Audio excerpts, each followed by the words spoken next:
Assalamu alaykum. Uyg'uriston Cumhuriyeti, Uyg'uriston Cumhuriyetçiler Partisi'deki barliq partiya a'zolari, aziz vatandoshlarim, büyük Uyg'ur millatim, yaxshimisizlar. Men vatandoshlar Ablajon Leylinaman, Amerikadan so'zlayapman. Bugun 2022-yil 9-oyning 14-kuni. Men bugun etgan sahar soat 5'te o'rnimdan turiblam, Gollandiyada elib berilgan namoyishning surat va videolarini ko'rib, nihoyat hayajonlandim. Gözlerimge ıssıq yaşlar geldi. Sebebi biz bir asırga yakın taşkı dünyada elip bağlan davalarımızda o'xshash şekildeki namoyish usullarini qo'llanib, biz taşkı dünyanın hiç dikkatini qo'zg'ayolmay keldik. Eksince namoyishlarga mayli yuzlarcha yig'layli, mayli minglarcha yig'layli. Biz onu fakat bayroqlarimizni ko'tarib, Uyg'urlarga anglatilgan. Uyg'urlarning ashqiyatini anglab, bir qadar ochiq yenib, uyga kirib bu ishlarni unutib qoldigan bir vaziyatni shakllantirdik. Asli dunyoning qonuniyatida, tabiatning qonuniyatida zulm qancha kuchaygan siri uningga masalda qarshilikni kuchayib berish kerakdi. Afsus bu formula, bu qonuniyat biz Uyg'urlarga ishlamadi. Mayli Xitoy millatimizni parchalab qirsin yoki bugünkidek bir millat sifatida qirish uchun concentration va lager kamplarni qurib, millionlarcha xalqimizni qirsin. Hatto u yetmadi, xalqimizni o'z turayotgan o'zining uylariga solab, o'z uylarida och, ussiz qo'yib va uni davolashni bahona qilib uylariga kirib, turli zaharli ukullar bilan ularni o'ltirib va og'rib qolganlarning doktorxonalarga berishiga yo'l qo'ymay, ularning turli kasallar bilan o'lishiga sababchi bo'lyapti. Aziz vatandoshlarım, xalqimizni bir millat sifatida qarayotidir. Uning uchun shu yerdagi xalqimiz o'zlarining cho'qim bu videolarni tashqi dunyoga yo'llasa, hayotining xavfga yo'liqadiganligini bilib turib, jinini olqiniga elib qo'yib, shu yerdagi naq maydonlarni va bo'lgan ahvollarni qo'lidan kelishicha bizga yo'llashga tirishyapti. Aziz vatandoshlarım, bizning millatimiz mayli Xitoy qanchalik darajada terrorlik hareketlerini kuchlantirsin, xalqimiz ustidan qanchalik bunda qiyinchilik, suiqasd va inson tasavvur qilg'isiz darajadagi qiynash, o'ltirish taktikalarini qo'llanishdan qat'iy nazar biz tashqi dunyodagi namoyishlarimizda o'xshash bir tussizlik ustida namoyish elib berishga odatlandik.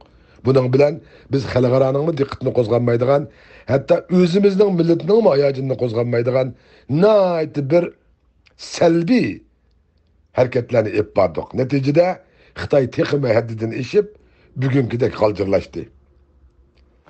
1999-yili 5-oyning 7-kuni NATO'ning bir bombasi Xitoyning Yugoslaviyadagi bir konsulini portlatib etdi ve 3 muxbir ve 20 yaqin adamning o'lishiga sababchi bo'ldi.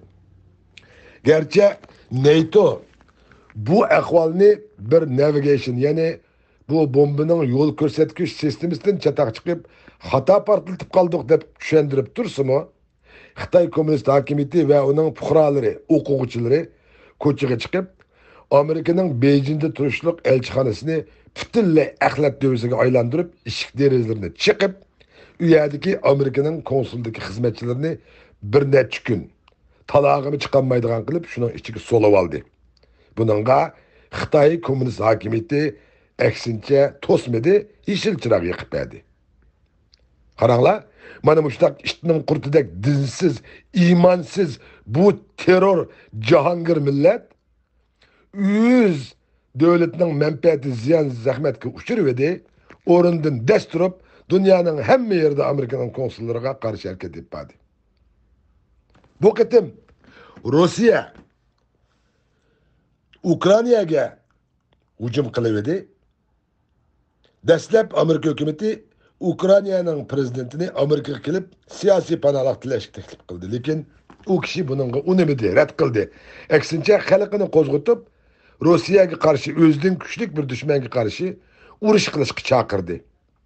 Shuning bilan Amerika boshliq Yevropadagi bir qism davlatlar keyindan tushdan bilyon dollar sarf qilib ve qoral aslihalarni üretip, Ukrayna xalqini Rossiyaga qarshi urush qilishga rag'batlantirdi. Neticede Amerika'nın bergen puli ve qorallari, o'qlari Şu prezident Putinning buyrug'i bilan davlatning buyrug'iga bo'ysungan shu yerdagi Rossiyaning yerlik fuqarolarining farzandlari mushu o'q, mushu qurollar bilan o'lyotidi. Her iki tarafdan. Demek Rossiya bir müstakil devletinin territoriyasiga hücum qilib edi. Uning xalqi o'zining kuchli dushmanga bosh egmay kurash qilaman deb butkul dunyo ularga iqtisod, qurol ve imtiyoz bilan ta'minladi. Neticede tünegin xabardan qaraganda Ukraynaning şu hiçbir harbiy ta'limoti olmagan odatdagi fuqarolari, ayol, qizlar, qeri yoshlar qo'llari qurolib Rossiya besib olgan bir qancha shaharlarni keyin-keyindan qaytirib ilishga boshladi. Aziz vatandaşlarım, bir millatda kurashchanlik ideyasi, g'oyasi ve uni ifodalaydigan jasoratini ko'rgan chig'ida dunyo hech qachon jim turmaydi ve qarab turmaydi.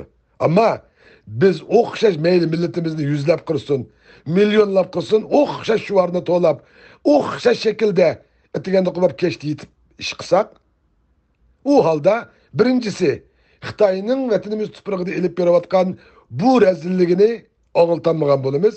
İkinci, xalqaroning bizga berdigan yordamidan kun sayin yiroqlashgan bo'lamiz. Uning uchun bizningki bugungi bu videoni ko'rgandan keyin hammamizning yuraklarimizning qipidan chiqqidek darajada hayajonlanib ketishdagi sababimiz nima degan chaqda bu insoniyat psixikasi mana shunday bo'ladi. Xalqimiz u darajada qirilgankan, hammamizning qalbida dushmanning bir tal chechini julsaqmi, chuqur bir ish qilishdan iborat bir g'azab va nafratning borlig'ini hammamiz ko'rib olamiz. Ba'zilarimiz mana shunday oshkor ifodalaymiz, ba'zilarimiz ifodalamaymiz. Uning uchun yig'layapmiz. Uning uchun so'yinyapmiz, uning uchun qo'shilyapmiz. Aziz vatandoshlarım, qarshilik qanchalik masalda zulmga ergishib kuchayib bormasa, uning tashqi dunyoda hech natijasi bo'lmaydi. Mana bugun xalqimizning atgan taş tuxumlari ve bir tal botilkaning ichidagi benzinning partilishi bilan butkul helikopter 4-5 dan yaqin saqchilar net yuzga ko'payib bu ahvol butkul dunyo diqqatini qo'zg'adi. Eng dastlab Gollandiyaning. Demakchi o'g'limiz, aziz vatandoshlarım, bizning g'azvimizni ve Xitoyning u yerdagi zulmini to'g'risi bilan anglatmagimiz lozim ve anlatadigan vaqtimiz keldi. Şu münasebet bilan hammangizlarga Allohning go'zal salomlari olsun. Allah bundaki işlerimizde yar ve yardımcımız olsun. Köpçülük rahmet.